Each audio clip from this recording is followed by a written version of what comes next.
एक ऐसी जगह जहां आईफोन और स्मार्टफोन्स मिलते हैं कोड़ियों के भाव में, और एक छोटी सी गलती पड़ गई पाकिस्तान के प्रधानमंत्री पर भारी, और सबमरीन के अंदर की जिंदगी इतनी तकलीफ भरी होती है और इस जगह पर इतना खजाना छिपाया गया है कि अगर सरकार इसे निकाल दे तो हर एक व्यक्ति करोड़पति बन जाएगा। और दुबई का वो मैन मेड आइलैंड जो डूबने वाला है समुद्र में, जानने के लिए बनी रहिए वीडियो के एंड तक। नंबर 1 दोस्तों, हर एक इंसान का सपना होता है आईफोन खरीदना, लेकिन उसकी कीमत इतनी ज्यादा होती है कि हर कोई उसे खरीद नहीं सकता। लेकिन आज हम आपको एक ऐसी जगह के बारे में बताने जा रहे हैं जहां पर आप आईफोन 12 प्रो बहुत ही सस्ते दामों में खरीद सकते हैं। जी हां दोस्तों, हम बात कर रहे हैं दिल्ली के चोर बाजार की, जहां पर आईफोन 12 प्रो 95% डिस्काउंट के साथ मिलता है, यानी कि 1 लाख का फोन सिर्फ 6000 की कीमत में मिल सकता है। और ये कोई नकली या डुप्लीकेट आईफोन नहीं, बल्कि एकदम ओरिजिनल आईफोन है। और यहाँ पर सिर्फ एप्पल का आईफोन ही नहीं, सैमसंग, नोकिया, रेडमी से लेकर सभी कंपनी के फोन सस्ते दामों में मिलते हैं। तो आप क्या सोच रहे हैं, आज की दिल्ली की टिकट कटवाएंगे और पहुंच जाइए चोर बाजार। नंबर 2, क्या आप जानते हैं हमारे देश भारत में 2 ऐसे खजाने छुपे हैं जो कि अगर हमें मिल जाएं तो भारत का हर एक व्यक्ति करोड़पति बन जाएगा। पहली जगह है पद्मनाभ स्वामी मंदिर, जहां पर 5 लाख करोड़ का खजाना छुपा हुआ है, जहां पर 2011 में इस खजाने की खोज की शुरू की गई। लेकिन कुछ तहखाने वहां पर खोलने नहीं दिए गए, क्योंकि मंदिर प्रशासन और भक्तों का कहना था कि इसे खोलने पर कुछ भी अनहोनी हो सकती है। लेकिन उसके बाद भी इस मंदिर से 1 लाख करोड़ का खजाना निकाला गया। दूसरे नंबर पर है मानसिंह का खजाना, जो कि जयपुर के जयगढ़ किले में छुपा है। ऐसा कहा जाता है कि खजाना किले के अंदर मौजूद तहखानों में टंकियों में भरकर छुपाया गया है। आपातकाल के दौरान इंदिरा गांधी द्वारा इस खजाने की खोज भी कराई गई, लेकिन ये असफल रही। नंबर 3, भारत में ऐसे बहुत से मंदिर मौजूद हैं जिनके रहस्यों को आज तक सुलझाया नहीं जा सका है, और ये रहस्य वैज्ञानिकों के लिए भी अनसुलझे रहे हैं। जिनमें से एक रहस्य राजस्थान की करणी माता मंदिर है। इस मंदिर के बारे में ये कहा जाता है कि इस मंदिर में करीब 25,000 से भी ज्यादा चूहे मौजूद हैं, और ये चूहे कहां से आए हैं और क्यों है, ये आज तक पहेली बना हुआ है। दूसरा रहस्य है कन्याकुमारी देवी मंदिर का। इस मंदिर की एक परंपरा है कि इस मंदिर में किसी भी पुरुष का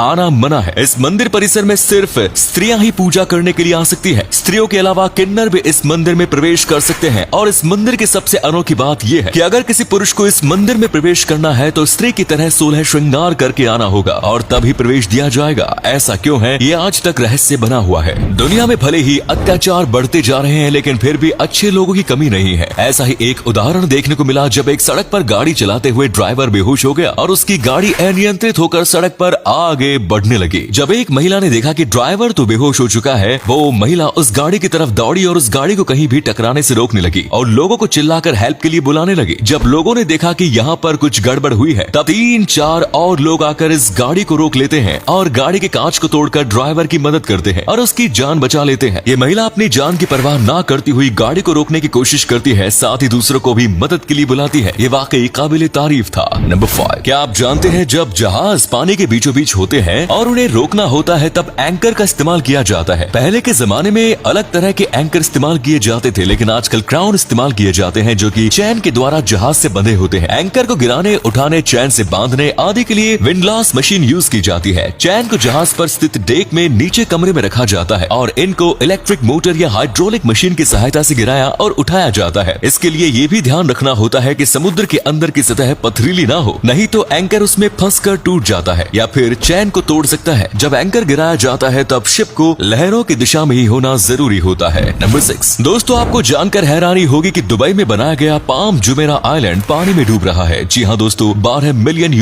की कीमत में बनाया गया ये आइलैंड धीरे धीरे समुद्र के अंदर समाता जा रहा है। नासा की एक रिपोर्ट में बताया गया है कि ये आइलैंड 5 मिलीमीटर प्रति वर्ष समुद्र में डूबता जा रहा है। ये आइलैंड 5.5 क्यूबिक मीटर पत्थरों से बनाया गया था, जिसे समुद्र में लाकर रखा गया था। साथ ही समुद्री रेत को भी बड़ी बड़ी मशीनों द्वारा यहाँ से हटाया गया था। लेकिन अब इस आइलैंड से समुद्र की लहरें धीरे धीरे इस रेत को वापस अपनी ओर खींच रही है और ये आइलैंड समुद्र में डूबता जा रहा है। दोस्तों ये एक मैन मेड आइलैंड है और इसे बनाने के लिए लाखों टन समुद्री रेत समुद्र से बाहर निकाली गई थी, जिसका असर समुद्री जीवों पर भी पड़ा ही होगा। और अब प्रकृति इस तरह से अपना बदला ले रही है और ये आइलैंड समुद्र में डूबता जा रहा है। नंबर 7, दोस्तों आपने सबमरीन तो देखी ही होगी जो कि समुद्र के अंदर चलती है और कई दिनों तक समुद्र के अंदर रह सकती है। लेकिन इसमें रहने वाले लोगों को ताजे पानी की जरूरत होती है और सबमरीन चारों तरफ से पानी में डूबे रहने के बाद भी उस पानी का इस्तेमाल नहीं कर सकती, क्योंकि वो पानी खारा होता है। इसके लिए हर सबमरीन के अंदर से 2 से 4 वाटर फिल्टर लगाए जाते हैं, जो कि समुद्र के खारे पानी को मीठा पानी में बदल देते हैं। सबमरीन के अंदर ताजा पानी बहुत ही महत्वपूर्ण हिस्सा होता है। इसके लिए इस बात को अच्छे से ख्याल रखा जाता है कि ताजे पानी की कमी सबमरीन के अंदर ना हो। सबमरीन में रहने वाले लोग रोज नहीं नहा सकते क्योंकि पानी को बचाना होता है। साथ ही सबमरीन के अंदर पानी का इस्तेमाल बेहद ही सजग तरीके से किया जाता है। और अगले फैक्ट पर जाने से पहले इस फोटो को ध्यान से देखिएगा और बताइएगा कि आपको किस एक्टर का फोटो दिखाई दे रहा है। इससे पता लगेगा आपका दिमाग और आपकी आंखें कितनी तेज है।